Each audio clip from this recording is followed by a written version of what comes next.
എല്ലാവർക്കും നമസ്കാരം. ഞാൻ ശില്പ. CSEB പരീക്ഷയിൽ കുറച്ച് മാറ്റങ്ങളൊക്കെ വന്ന വിവരം എല്ലാവരും അറിഞ്ഞു കാണും അല്ലെ? അപ്പൊ ഇനി തയ്യാറെടുക്കുമ്പോൾ നമ്മൾ എന്തൊക്കെ കാര്യങ്ങളാണ് GK ടോപ്പിക്കിൽ ശ്രദ്ധിക്കേണ്ടത്? എല്ലാവരുടെയും ഒരു സംശയമാണ്, ഇതൊരു PSC ലെവലിലേക്കുള്ള ഒരു പരീക്ഷയാവുമോ, അല്ലെങ്കിൽ നമ്മൾ പഠിക്കുമ്പോൾ PSC ലെവലിൽ നമ്മൾ പഠിക്കണോ എന്നൊക്കെയുള്ള കാര്യങ്ങൾ. അപ്പൊ നമുക്ക് ഇത്രയും കാലത്തെ ഒരു സിലബസ് വന്നതനുസരിച്ച് നോക്കുകയാണെന്നുണ്ടെങ്കിൽ നമുക്കൊരു ഡീറ്റെയിൽഡ് സിലബസ് അല്ലായിരുന്നു അല്ലെ? GK എന്ന് പറഞ്ഞിട്ട് നമ്മളോട് പറയാറ് 20 ചോദ്യങ്ങൾ, അതായത് കഴിഞ്ഞ പ്രാവശ്യം വരെ 20 ചോദ്യങ്ങളാണ്, അര മാർക്ക് വീതം 10 മാർക്കിന്റെ ക്വസ്റ്റ്യൻസ് ആണ് നമുക്ക് വരാറുള്ളത്. അപ്പൊ അങ്ങനെ നോക്കുമ്പോൾ നമ്മൾ എടുക്കുകയാണെന്നുണ്ടെങ്കിൽ ഒരുപാട് ടോപ്പിക്കുകൾ അതിൽ ഇൻക്ലൂഡ് ആവാറുണ്ട്. GK എന്ന് പറയുമ്പോൾ സ്റ്റാറ്റിക് ആയിട്ടുള്ള കാര്യങ്ങളും കറണ്ട് അഫയേഴ്സും എല്ലാം ചേർത്തിട്ടാണ് അവിടെ ചോദിക്കാറുള്ളത് അല്ലെ? ഇനി ഈ ഒരു പുതിയ പാറ്റേണിലേക്ക് വരുമ്പോൾ നമ്മുടെ പരീക്ഷ 100ലേക്കാണ് മാറുന്നത്.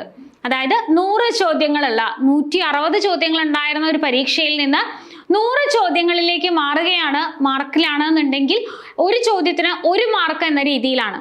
അപ്പൊ 80 മാർക്ക് ഉണ്ടായിരുന്ന പരീക്ഷ ഇപ്പോൾ 100 മാർക്കിലേക്ക് മാറുകയാണ് ചെയ്യുന്നത് അല്ലെ? അപ്പൊ എന്താണ്, ക്വസ്റ്റ്യൻസിന്റെ എണ്ണം കുറഞ്ഞാലും മാർക്കിന്റെ ആ ഒരു ഇത് കൂടുകയാണ് ചെയ്യുന്നത്. 20 മാർക്കിന്റെ വ്യത്യാസമാണ് അവിടെ വരുന്നത്.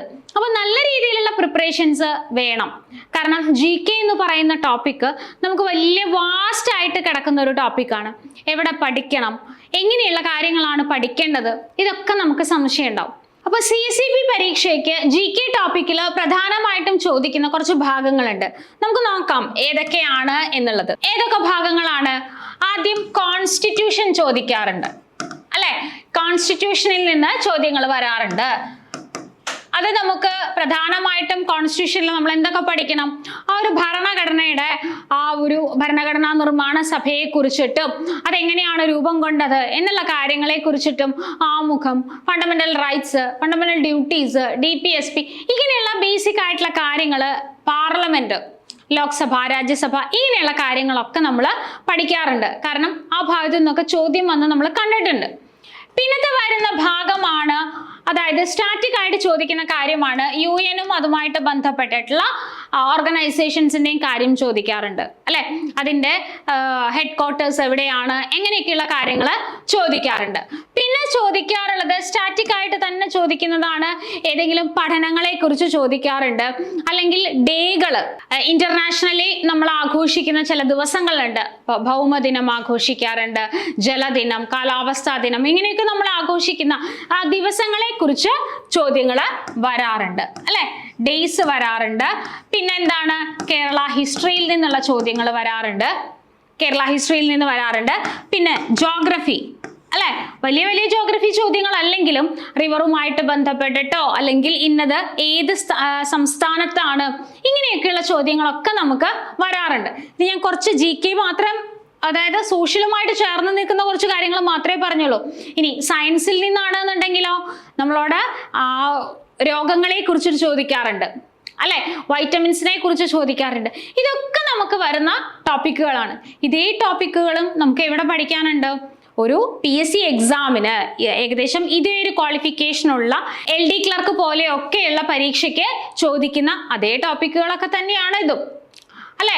അപ്പൊ അവിടെ നമുക്ക് പഠിക്കാനുള്ള ഭാഗങ്ങളെ നമ്മൾ ഒരു PSC പരീക്ഷയ്ക്ക് പഠിക്കുമ്പോൾ എത്ര ഡെപ്തിൽ പഠിക്കുന്നോ അത്രത്തോളം ഡെപ്തിൽ പഠിച്ചില്ലെങ്കിലും അത്രത്തോളം കാര്യങ്ങളെ നമുക്കൊരു അറിവുണ്ടായിരിക്കണം. അതായത് ഫുള്ളായിട്ട് നമ്മൾ ഭയങ്കര ഡെപ്തിൽ പഠിക്കണം എന്ന് ഞാൻ പറയുന്നില്ല, പക്ഷെ നമുക്കൊരു ഐഡിയ ഉണ്ടായിരിക്കണം.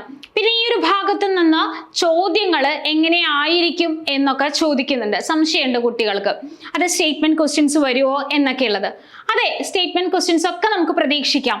ഇപ്പോ കോൺസ്റ്റിറ്റ്യൂഷൻ എന്ന് പറയുന്ന ഭാഗം ഒരു LGS LDC ലെവലിലൊക്കെ ക്വസ്റ്റ്യൻസ് ഒക്കെ നിങ്ങൾ കണ്ടിട്ടുണ്ടാവും അല്ലെ? താഴെ തന്നിരിക്കുന്നവയിൽ ഫണ്ടമെന്റൽ റൈറ്റുമായി ബന്ധമില്ലാത്തത് ഏത്, അങ്ങനെയൊക്കെ ചോദിച്ചിട്ട് 4 സ്റ്റേറ്റ്മെന്റ് ഒക്കെ തന്നിട്ട് കണ്ടിട്ടുണ്ടാവും. എന്നാൽ വലിയ കാര്യങ്ങളല്ല അതിൽ പറയുന്നത്, ബേസിക് ആയിട്ട് നമ്മൾ അറിഞ്ഞിരിക്കുന്ന കുറച്ച് കാര്യങ്ങൾ വെച്ചിട്ടുള്ള സ്റ്റേറ്റ്മെന്റ് ക്വസ്റ്റ്യൻസ് അതൊക്കെ നമ്മളിവിടെ പ്രതീക്ഷിക്കുന്നുണ്ട്. കാരണം സ്റ്റേറ്റ്മെന്റ് ക്വസ്റ്റ്യൻസ് എന്ന് പറയുമ്പോൾ തന്നെ എല്ലാവർക്കും ഒരു ടെൻഷനാണ്. സ്റ്റേറ്റ്മെന്റ് ക്വസ്റ്റ്യൻസിനെ പേടിക്കാനുള്ളതല്ല. കാരണം നമുക്ക് ആ ഒരു കാര്യം അല്ലെങ്കിൽ ആ ഒരു ടോപ്പിക് എന്താണോ ഹാൻഡിൽ ചെയ്യുന്നത് അതിനെ നമുക്ക് നല്ല രീതിയിൽ മനസ്സിലാക്കി കഴിഞ്ഞാൽ നമുക്ക് ഈ സ്റ്റേറ്റ്മെന്റ് ക്വസ്റ്റ്യൻസ് ഒക്കെ കൃത്യമായിട്ട് അറ്റൻഡ് ചെയ്യാനായിട്ട് പറ്റും. ഓക്കെ, അപ്പൊ നമ്മൾ ഒരു PSC ലെവലിലേക്ക് വന്നോ എന്ന് ചോദിച്ചു കഴിഞ്ഞാൽ പ്രിപ്പയർ ചെയ്യുമ്പോൾ നമ്മൾ ആ ഒരു ലെവലിലേക്ക് തന്നെ കാര്യങ്ങൾ മനസ്സിലാക്കി വേണം മുന്നോട്ട് പോവാനായിട്ട്. അപ്പോൾ ഈ ഒരു പരീക്ഷയ്ക്ക് തയ്യാറെടുക്കുമ്പോൾ, കാരണം മാർക്ക് ഡിസ്ട്രിബ്യൂഷനിൽ വ്യത്യാസം വരൂ എന്നൊക്കെ എല്ലാവർക്കും സംശയം ഉണ്ടാവും. കാരണം 100 മാർക്കിന്റെ ക്വസ്റ്റ്യൻസ് ആണ്. അപ്പൊ അത് 160 ചോദ്യങ്ങൾ ഉണ്ടായിരുന്നത് 100 ചോദ്യങ്ങളിലേക്ക് വരികയാണ്.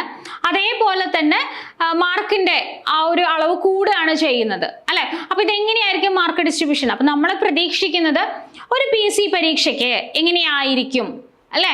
ഇംഗ്ലീഷ് 10, മലയാളം 10, അതേപോലെ തന്നെ മാത്സ് ഭാഗത്ത് നിന്ന് 10, ഇങ്ങനെയൊക്കെ വരുന്ന ഒരു പരീക്ഷയാണ് നമ്മൾ കണക്കാക്കുന്നത്. അതേപോലെ ഇവിടെ GK എന്ന് പറയുന്ന ടോപ്പിക്കിൽ 10 ക്വസ്റ്റ്യൻസ് എന്ന് തന്നെയാണ് നമ്മൾ പ്രതീക്ഷിക്കുന്നത്. നമുക്ക് മാറ്റങ്ങളൊക്കെ എന്തുണ്ടെങ്കിലും എന്തായാലും പരീക്ഷയ്ക്ക് മുമ്പ് ഡീറ്റെയിൽ ആയിട്ടുള്ള കാര്യങ്ങൾ CCB നമ്മളെ അറിയിക്കും. അപ്പൊ അതിനനുസരിച്ചിട്ട് മാറ്റങ്ങൾ നമുക്ക് ഉൾക്കൊള്ളാം. പക്ഷേ ഇപ്പൊ നമ്മൾ എന്ത് ചെയ്യണം? കൃത്യമായിട്ട് സിലബസിനെ, നമുക്ക് ഇപ്പൊ അറിവുള്ള സിലബസിനെ വെച്ചുകൊണ്ട് തന്നെ നമ്മുടെ പഠനം മുന്നോട്ട് കൊണ്ടുപോവുക. എന്തെങ്കിലുമൊക്കെ പഠിക്കുക എന്നുള്ളതല്ല. എന്താണ്? കൃത്യമായിട്ട് വരാൻ സാധ്യതയുള്ള കാര്യങ്ങളെ മനസ്സിലാക്കിക്കൊണ്ട് ആദ്യം തന്നെ പഠിക്കുക എന്നുള്ളതാണ് നിങ്ങൾ ചെയ്യേണ്ടത്. അപ്പോൾ ഈ ഒരു പുതിയ വിജ്ഞാപനമൊക്കെ വന്ന് നിൽക്കുന്ന ഈ ഒരു സമയത്ത് നമ്മൾ പുതിയ ഒരു ബാച്ച് ആരംഭിച്ചിട്ടുണ്ട് CSEB പരീക്ഷകൾക്ക് തയ്യാറെടുക്കുന്നവർക്കായിട്ട്. അപ്പോൾ ആദ്യമായിട്ട് ഒരു പരീക്ഷയെ അപ്രോച്ച് ചെയ്യുന്നവരാണെങ്കിൽ കൂടി നിങ്ങൾക്ക് വളരെ ഈസി ആയിട്ട് മനസ്സിലാകുന്ന രീതിയിൽ സിലബസിനെ നല്ല രീതിയിൽ അറിഞ്ഞ് പഠിക്കാൻ പറ്റുന്ന രീതിയിലാണ് നമ്മുടെ പുതിയ ബാച്ച് നമ്മൾ പ്രിപ്പയർ ചെയ്തിരിക്കുന്നത്. അപ്പോൾ ഒരു മെന്റർഷിപ്പോട് കൂടി തന്നെ നിങ്ങൾക്ക് ഈ ഒരു ബാച്ചിൽ പഠിച്ച് നിങ്ങളുടെ സ്വപ്ന ജോലിയിലേക്ക് എത്താനായിട്ട് പറ്റും. അപ്പോൾ പുതിയ മാർക്ക് ഡിസ്ട്രിബ്യൂഷൻ ആണ്, പുതിയ രീതിയിൽ ആകാം.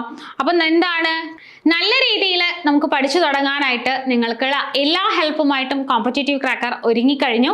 പുതിയ ബാച്ച് നമ്മൾ സ്റ്റാർട്ട് ചെയ്തിട്ടുണ്ട്.